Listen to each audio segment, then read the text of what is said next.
Halo guys, balik lagi sama gue di Gojam. Dan guys, hari ini gue mau review salah satu Breitling, jam Breitling ya. Ini adalah limited edition Breitling AVI 765 ya. Ini dirilis tahun 2020 dan limited edition guys. Jadi cuman diproduksi 1953 pieces gitu ya. Nah ini jadi ya boleh dibilang ya lumayan 1953 pieces nggak terlalu bilang dikit ya, cuman ya bukan jam yang diproduksi massal juga gitu, jadi ada limitnya gitu. Jadi limited edition dan Breitling ini adalah modern vintage ya guys ya. Jadi model dari tahun 1953 Breitling jadi buat ini jam di tahun 1953 terus dibangkitin lagi.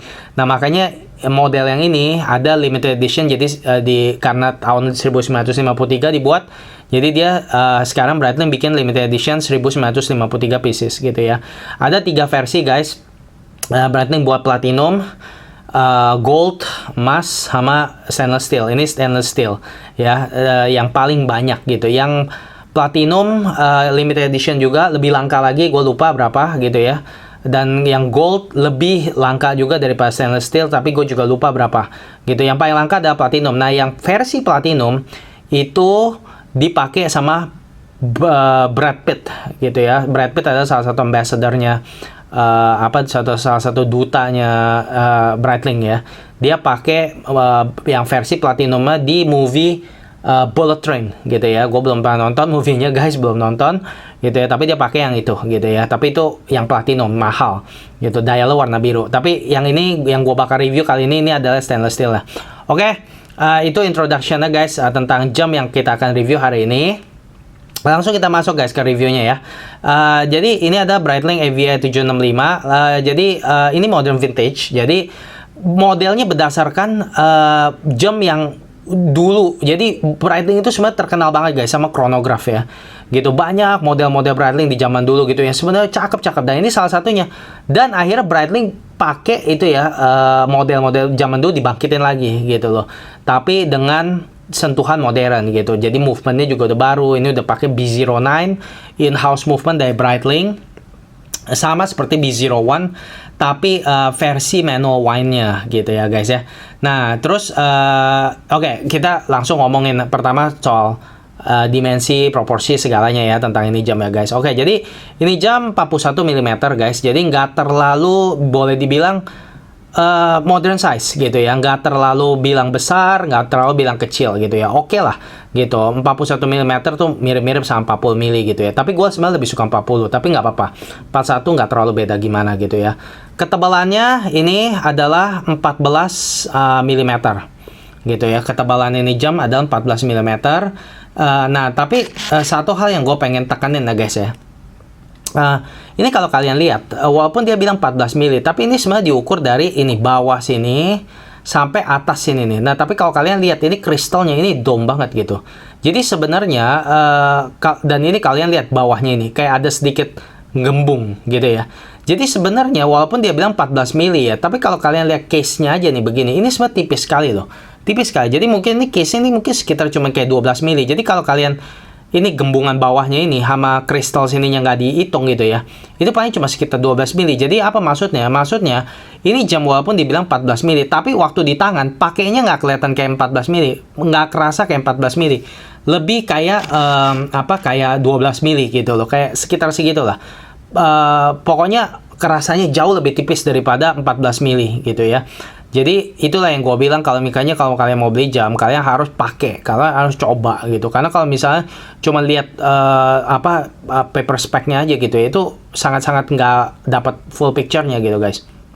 Nah terus udah gitu ini juga dilengkapi dengan kristal gitu ya. Nah ini adalah Hazellite guys. Jadi kayak Speedmaster, dia bukan safir. Ini Hazellite crystal, karena ini kan seperti gue bilang ini adalah modern vintage gitu ya. Jadi dia masih coba jaga unsur-unsur vintage-nya zaman dulu gitu. Jadi dia pasti pakai Hazellite crystal gitu ya. Nah jadi ini bukan safir, jadi ini bisa kegores atau gimana ya. Tapi gue sih pakai hati-hati ya guys ya. Gue juga nggak terlalu kasar sama pemakaian gitu ya. Jadi nggak apa-apa sih gitu. Gue dulu juga pernah punya Speedmaster Dan gue nggak pernah punya isu tuh ya, baret-baretin kristalnya Hazelite gitu. Menurut gue sih kalau nggak terlalu kasar juga sebenarnya nggak apa-apa gitu loh, nggak jadi masalah. Nggak perlu sampai harus pokoknya harus pakai safir juga nggak perlu. Gue kalau selama lu nggak kasar sebenarnya nggak apa-apa. Gitu ya. Terus udah gitu, ini dilengkapi dengan bezel ya. Ini bezelnya juga bukan keramik, ini aluminium ya kayaknya ya. Terus udah gitu ini mengkilat banget ya guys ya. Gitu ya. Ini benar-benar ini model ya guys, boleh dibilang sebagai model co-pilot. Jadi Breitling terkenal sama jam pilot Navy Timer. Nah, ini adalah kayak co-pilot gitu. Jadi kayak model keduanya setelah Navy Timer gitu ya guys ya. Nah, movementnya sendiri ini dilengkapi dengan movement seperti gue bilang tadi B09. Jadi manual wind-nya B01 gitu. Jadi ini manual wind nih guys, mesti diputer-puter gitu, dan dilengkapi dengan power reserve 3 hari. Jadi lumayan lah, udah lumayan panjang gitu ya. Terus udah gitu, ini adalah juga dari segitu banyak model Breitling gitu ya. Cuman 3 model guys yang pakai B09 movement. Yang pertama adalah jam Navy Timer 806. Nah, itu juga limited edition, cuman kayaknya kalau nggak salah cuma 1000 pieces diproduksi sama Breitling di tahun 2019 pakai B09. Nah, terus saya 2020 Breitling keluarin lagi model limited edition seperti kayak Navy Timer 806 di tahun 2020, yaitu ini. Nah, pakai movementnya sama juga B09 gitu. Sama yang terakhir Pistachio. Jadi dari semua begitu banyak jam Breitling, cuma 3 yang pakai B09 movement, yang B09, yang manual wind-nya gitu ya. Cuman ini Navy Timer 806 sama Breitling Pistachio. Jadi gue boleh bilang lumayan eksklusif ya gitu ya. Dan udah gitu windingnya juga enak sih guys, halus banget sampai nggak ada bunyi sama sekali gitu ya. Kalau tuh lihat tuh, ini gue ada winding gitu, lihat guys, nggak ada bunyi sama sekali. Kalau kita puter ini B09 punya movement gitu ya. Ini gue akan itu aktivasi ininya aktifin chronographer gitu ya, biar dia muter gitu ya guys ya. Terus oke, kita ngomongin lagi ya guys ya. Jadi proporsinya 14 mili ketebalannya. Terus ininya 14 mili gitu ya. Jadi size-nya enak lah kalau gue bilang, nggak usah takut nih, modern size banget gitu ya, dan juga nggak kerasa tebal gitu ya. Terus kalau kalian lihat ini dialnya juga ya sangat simple sekali, nggak ada tanggal, sama sekali nggak ada tanggal ya. Cuman ada penunjuk waktu, terus udah gitu chronograph gitu ya. Nah, chronograph ini bisa track sampai 12 jam waktu berjalan. Tapi yang paling unik adalah ini nih guys, nih bagian sininya nih, yang menitnya gitu ya. Biasanya sub dialnya chronograph itu nge-track kayak 30 menit gitu, 30 menit counter gitu ya. Jadi ngukur tiap 30 menit, tapi ini 15 menit doang nih gitu. Ini kayaknya mungkin ada unsur-unsur historinya pilot gitu kayaknya ya. Pilot itu kayaknya mesti ngukur sampai kayak 15 menit gitu. Gua kurang jelas lah gimana gitu. Tapi gue yakin kenapa dibikin 15 menit itu karena memang ini kan jam soalnya didesain buat pilot dulunya gitu ya. Terus udah gitu ini kita ngomongin juga ininya strapnya juga bagus ya Breitling, sama seperti kayak model-model Breitling lainnya gitu ya. Ini kulit sapi, dan ini keras. Breitling tuh strapnya begitu bagus, dan udah gitu di sini ini juga nggak dilengkapi dengan open case pack. Jadi kita bisa lihat ya guys, ini movementnya tersembunyi. Padahal sebenarnya B09 itu bagus banget loh, karena gue punya Breitling Pistachio, dan itu movementnya sebenarnya bagus banget. Tapi sayang banget ya di model ini Breitling nggak kasih lihat movementnya, padahal menurut gue itu bagus gitu ya. Terus udah gitu kita ngomongin apa lagi ya, movementnya tadi udah. Terus gue belum ukur ya guys ya akurasinya ya, gue lupa ukur akurasinya. Tapi kalau gue boleh tebak ya, tapi kalau di Breitling Pistachio yang pakai movementnya yang sama itu sekitar 3-4 second, 4 second lah. Gue juga punya Breitling Navy Timer. Itu juga jadi gue pernah ukur Breitling Navy Timer sama Breitling Pistachio, itu akurasinya 4 second per day gitu ya. Jadi setiap satu hari dia maju 4 detik gitu ya. Jadi Breitling kalau gue boleh bilang jamnya itu masih COSC. Emang ini memang masih COSC, tapi dia nggak super COSC, nggak seakurat kayak Omega atau Rolex gitu. Tapi dia lumayan akurat karena dia masih COSC gitu guys. Gitu. Jadi jadi terus udah gitu terus ini ininya nih, bezelnya bisa diputar guys gitu, dan dia bi-directional, jadi dia bisa putar dua arah begini, bukan kayak jam diver, dia bisa dua arah begitu gitu. Ini buat kayak petunjuk waktu gitu ya. Terus udah gitu ya jadi ini jam oh ya, terus udah gitu gue juga mau singgung water resistance. Ini cuma 30 meter ya guys ya. Jadi jadi nggak boleh dibilang water resistant banget ya.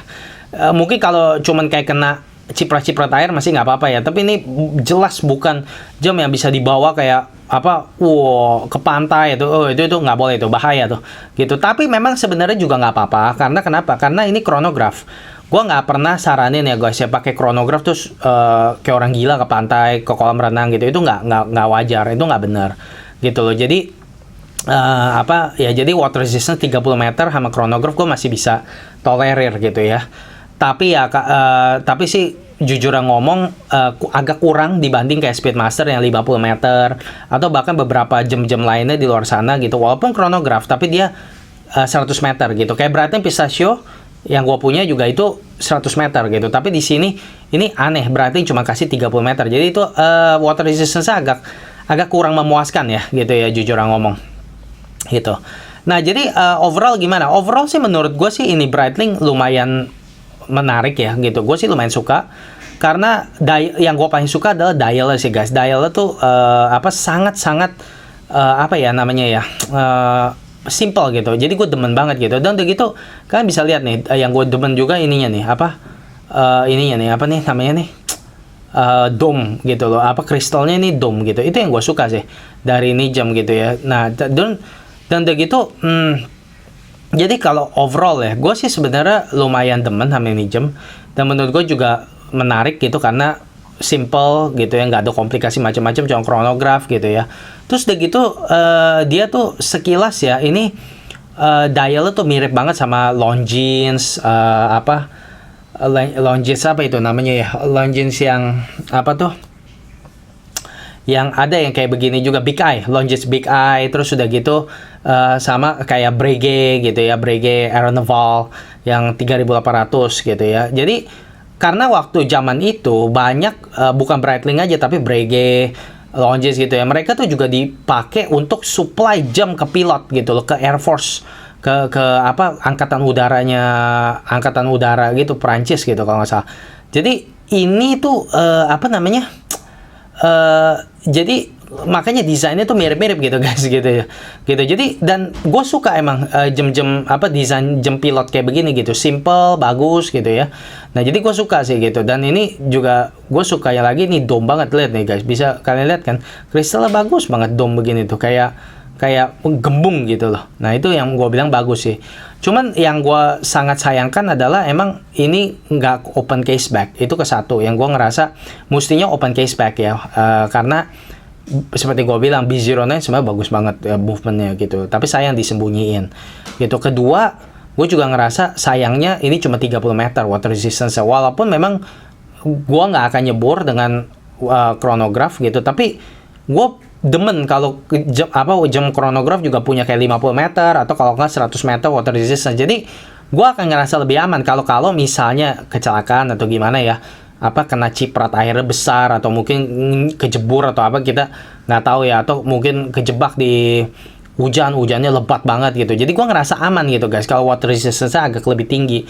Tapi ini sayang, ini cuma 30 meter, jadi gue agak merasa mestinya bisa dibikin lebih dari 30 meter gitu. Jadi komplain gue cuma dua itu sih, nggak ada open case back sama water resistance kurang gitu. Tapi lain daripada itu menurut gue ini jam sih keren sih, dome gitu ya, simple, terus udah gitu juga limited edition, jadi ya eksklusif lah ya, keren ya gitu loh. Dan udah gitu juga pemakaiannya juga tipis di tangan gitu, jadi sama sekali nggak berat jatuhnya, jadi lumayan lah gitu, sporty tapi ada dressy-dressynya dikit gitu ya. Jadi begitu aja kali guys ya untuk review Breitling AVI 765 kali ini. Buat kalian yang mungkin ada kesempatan untuk beli ini dan kalian suka jam pilot gitu ya, ini boleh jadi salah satu pertimbangan gitu, selain kayak jam-jam kayak di luar sana misalnya IWC gitu. Kalau kalian suka chronograph, ada jam pilot, just jam pilot gitu ya, nah ini boleh jadi konsiderasi ya. Gitu aja kali guys ya untuk review kali ini. Makasih udah nonton, semoga menghibur. Dan kalau misalnya kalian suka horologi, jangan lupa subscribe channel Gojam Dan sampai jumpa di video berikutnya. Makasih guys, bye-bye.